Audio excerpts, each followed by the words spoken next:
right. I want to thank everybody for covering the story today. I want to thank Ambassador Haley for coming to the border, seeing it firsthand. Once you see it, you can't unsee it, and that was clear today. I grew up partly in Camp Wood, a small little town, Camp Wood Hills in Edwards County, and I remember we had a small little ranch. You could blindfold me, and I knew every inch of that place. And I feel as if I know every inch of the district that I represent.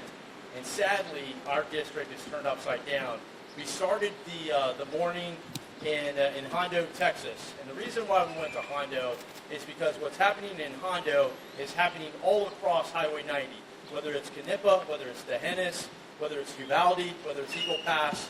And there's a train that comes from Mexico through San Antonio that often carries illegal immigrants. And illegal immigrants on that train, they jump off, they die sometimes, they get maimed. So we started the day in Hondo. And in Hondo, there is a saying, the town has a saying, this is God's country, don't drive through there like hell. And I'll tell you, in Texas 23, not only are we the epicenter of this border crisis, it feels as if it is hell for us. And I think we got to see some of that today. After Hondo, we went to Del Rio. We went to Del Rio, we went to the San Antonio Shoes Factory. Now, the reason why we went to this, I wanted to highlight, while the security on the border takes a lot of attention and a lot of what is happening, there is so much more to border communities than just what we see on TV.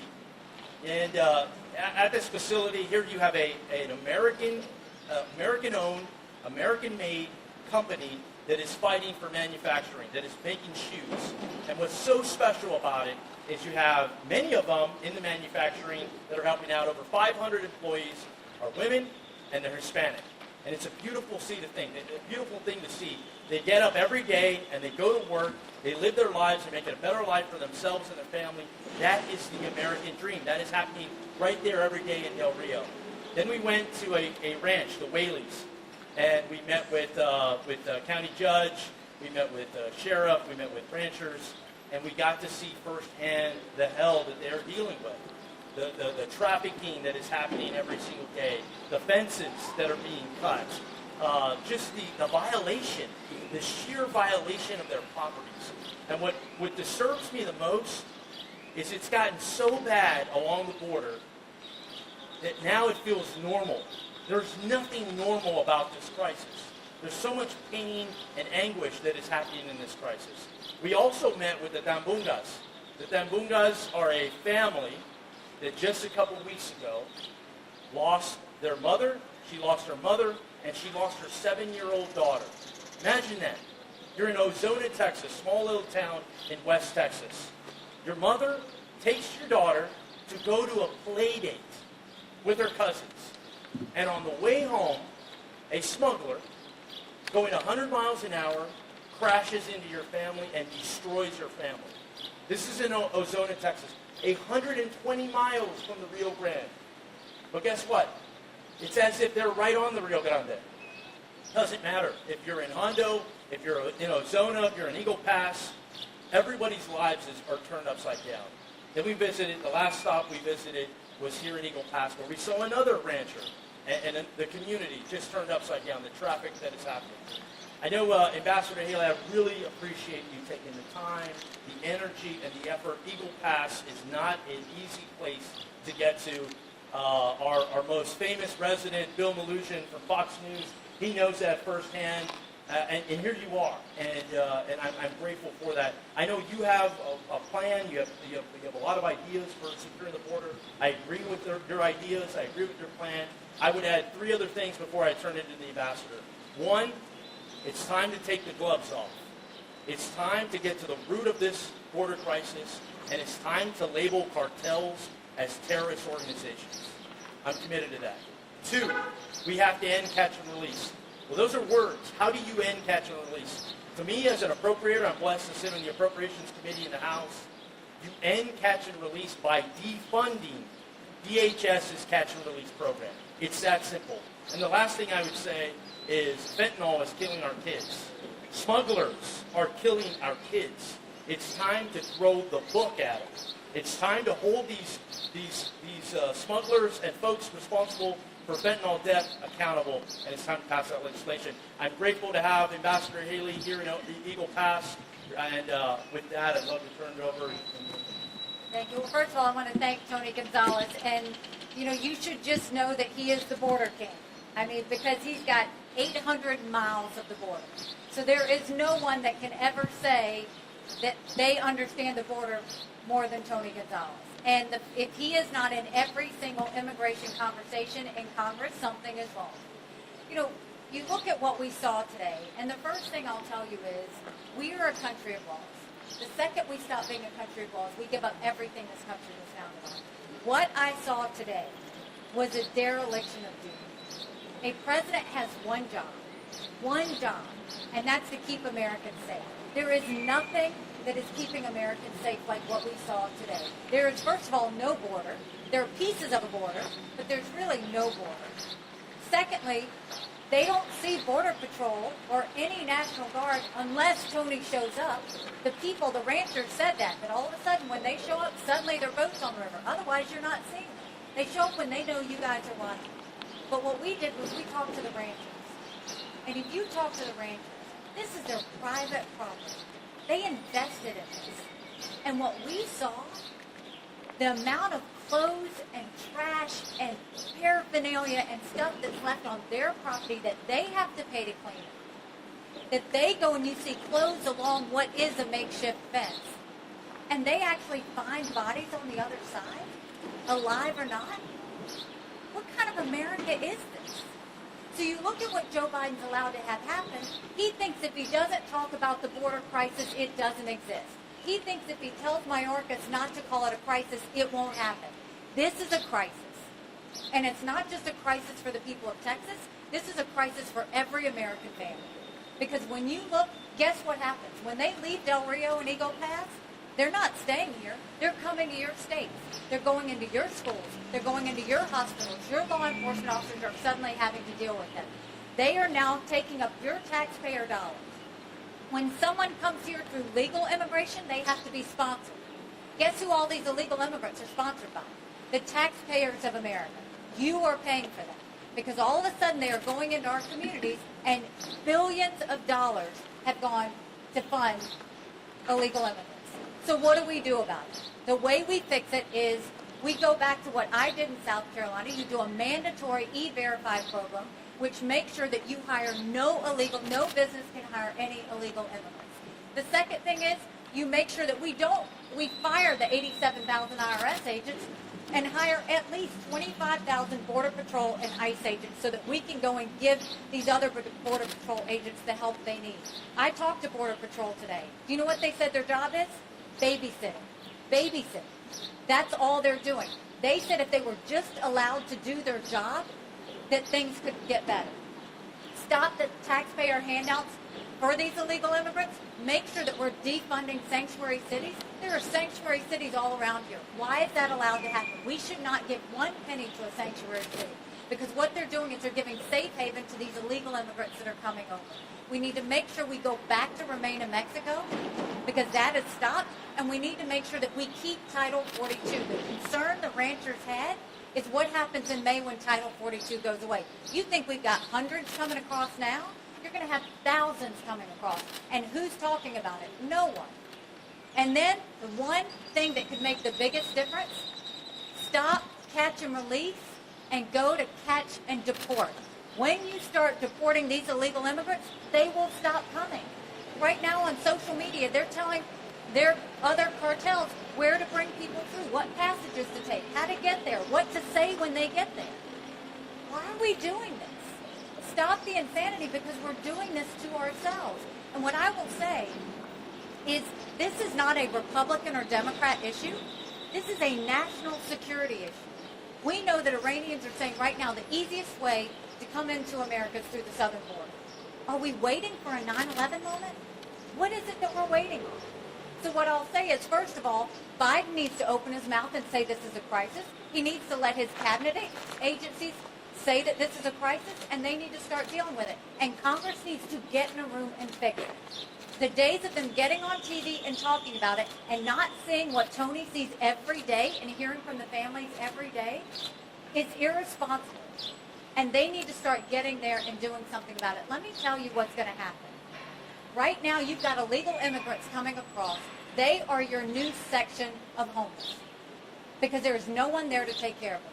So look on a corner street near you. Look for a tent city somewhere near you because when they come over, there is no one that is going to take care of them. So we have got to start taking care of the American people. I will tell you when I run for president, this will be one of our top priorities is to make sure we acknowledge the crisis that it is. And I'll tell you, when you look at these families, the number one thing they said is people need to not expect us to just live with this. And I'll tell you, live one day on one of those ranches and see what they see and carry a gun like they have to and worry about whether their kids are safe and worry about whether their home's going to be broken into. If you would live like that, then leave it like this. If you would not live like that, don't make these families live like that. So my big question is, when is Biden coming to the border? We've given up on Kamala. When is Biden coming to the border? Secondly, when's Congress going to do something? Republicans and Democrats need to get in a room and get it done. They owe it to the American people. It's time that we see that happen. Thank you. We'll open it up for any questions you have. Gonzalez. So I was speaking with many ranchers here in Maverick County who were telling me how they were seeing a lot of these gotaways that were trespassing and many times armed into their properties. And they were telling me on file that the city attorney was actually telling them that they're not allowed to apprehend these people. And we're actually looking to prosecute one of these ranchers. Is there anything in Congress that's being done to make sure that these city attorneys can not tell people that they can't defend their own property as a safety concern for them and their families? Yeah, what you're seeing is lawlessness happening along the border. And honestly, it starts and it ends with the federal government. It starts and it ends with President Biden. President Biden is failing America, and he is shackling Border Patrol. It's Border Patrol's job, Border Patrol agents' job, in order to apprehend people that come into our country illegally. But because they're vacant, because they're doing other things, all of a sudden everyone else is trying to fill that gap. Whether it's sheriffs, whether it's DPS, whether it's local PD, or ranchers themselves, and it's completely unfair to absolutely everyone. So what needs to happen? It's pretty simple. The federal government, Joe Biden, needs to do his damn job. It is that simple. We need to enforce the laws that are already in the books. And as Ambassador Haley mentioned, if you do not qualify for asylum, which is about 88% of folks, instead of getting flown to New York or LA or anywhere else, you get flown back to your country of origin. This program already exists, repatriation flights. Biden doesn't need anything other than just to turn that on. I don't know if you want to add anything. No, I mean, the one thing when I asked the sheriffs, when did the switch go on? When did you start to see a problem? They said when they started doing catch and release, when they stopped Remain in Mexico, and they're worried about Title 42. This is not rocket science. This is about the fact just to ensure what we know works. This isn't about which president did it first. It's not about which party is for or against it. It's about what's the right thing to do. They just need to do it right.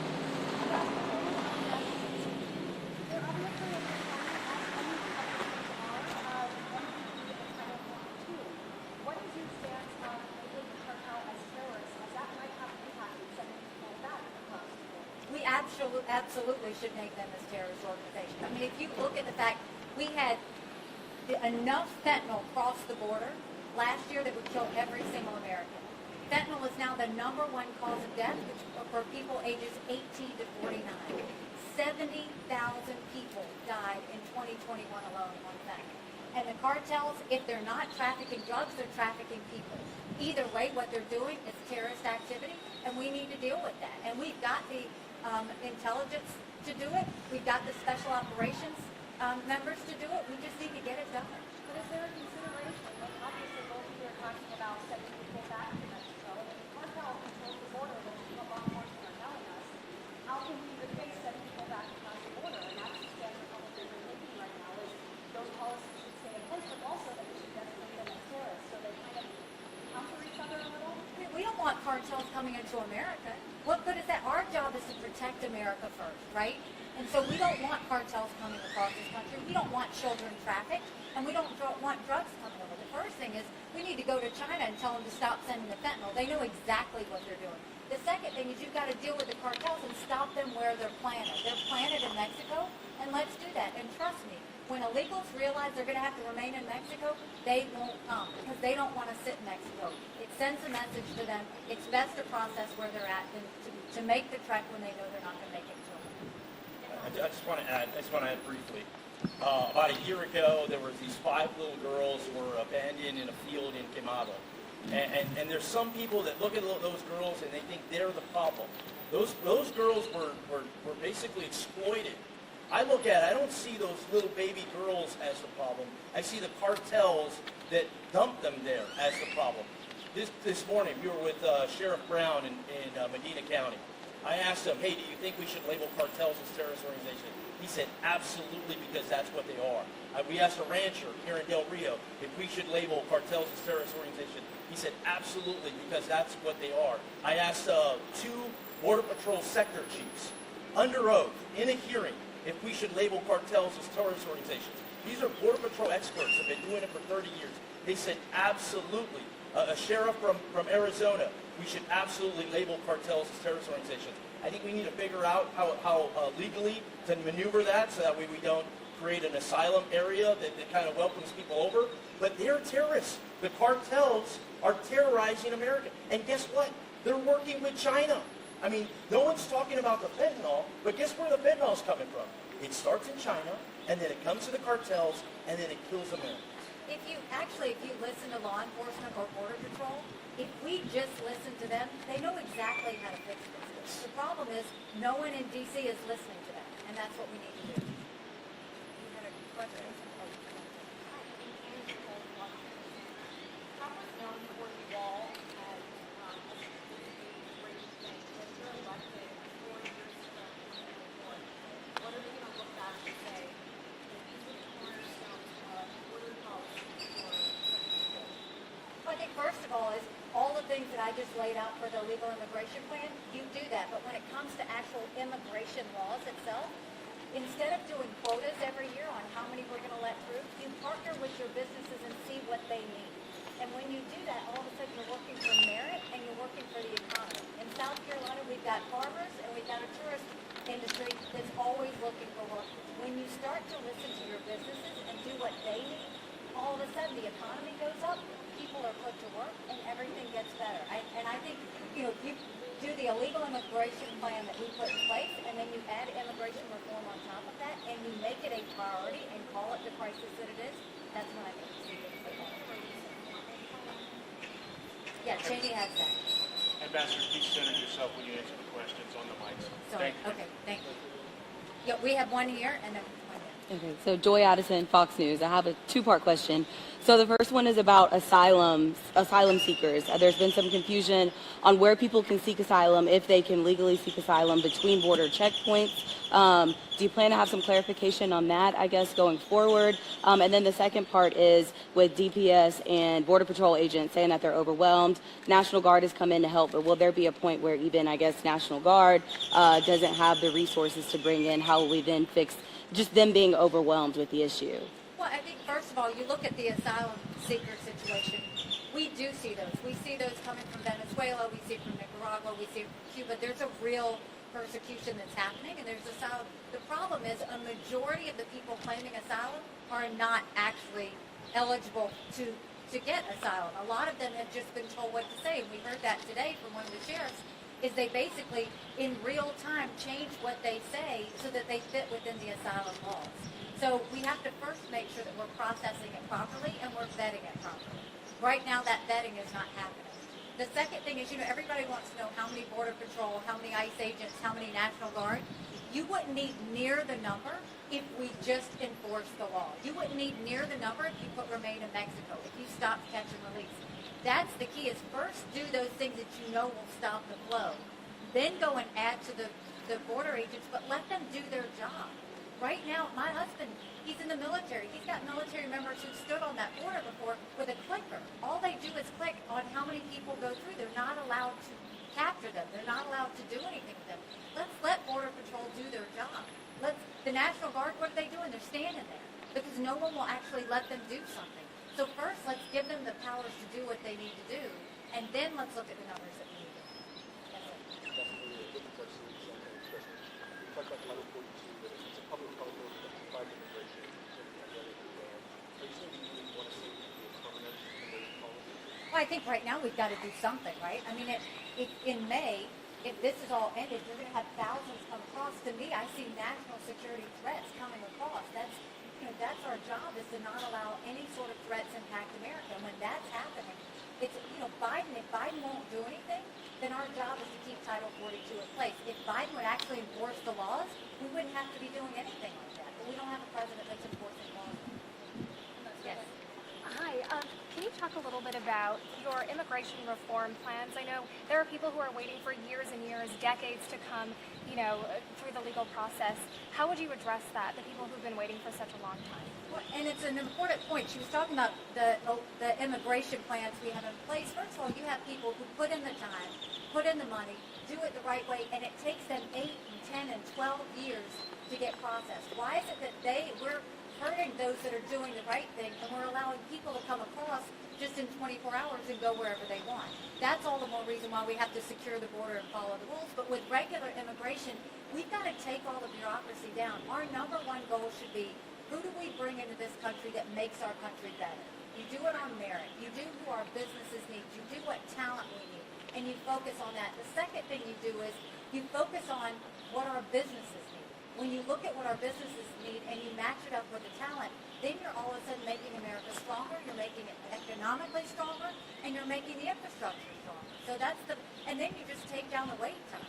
We don't have enough processors. And you've got too many people sitting on paper and not doing their job.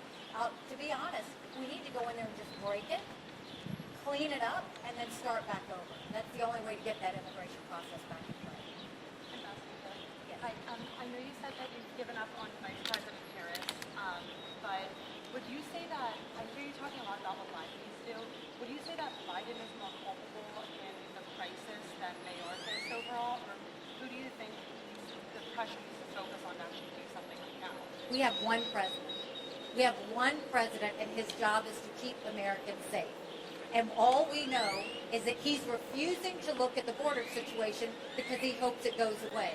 So now he's got Mayorkas, who's been given the trouble of dealing with this, and he's refused to cause it a crisis. So how do the American people have any confidence in a president who refused to see a border problem and a secretary who refuses to see it as a crisis?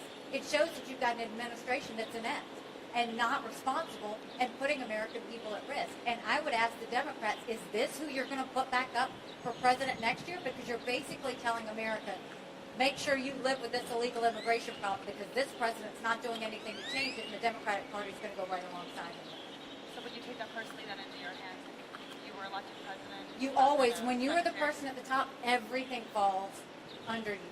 Your job is to make sure you fix every problem, every crisis, and if your secretary can't do it, you replace your secretary and you get one that can. The buck stops with Biden, and that's been shown not to mean very much. All right, guys, thank you so much. Appreciate your time.